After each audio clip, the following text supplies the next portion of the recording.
Doesn't Nostradamus' prediction of flaming balls of fire sound similar to the Hopi's blue star prophecy?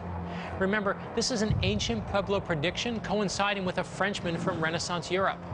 The scary part is NASA just discovered a very similar blue star. So Buddy, Mac, and Scott are headed to meet with an astronomer to find out exactly where the star is headed.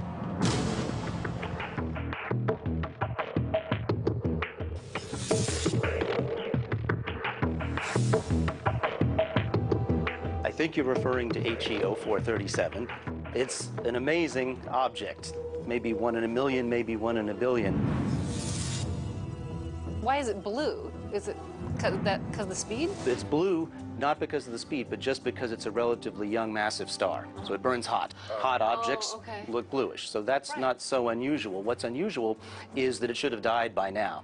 It was thrown out of the Milky Way 100 million years ago, and those stars don't live that long. So how is it now, 60,000 light years out of the Milky Way, still alive? This is an anomaly that you guys are scratching your heads over. The best hypothesis is now, that's consistent with the data, is that a pair of stars had a close encounter with a giant black hole in the center of our Milky Way, which resulted in them being thrown out at a very high velocity. And it's been traveling out from the Milky Way for 100 million years, and in this process, it looks like the two stars merged into one star. So it's living longer than it would normally.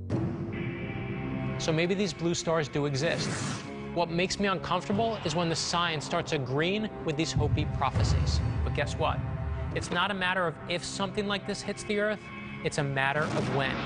Remember Mr. T's prediction in Rocky III. Pain.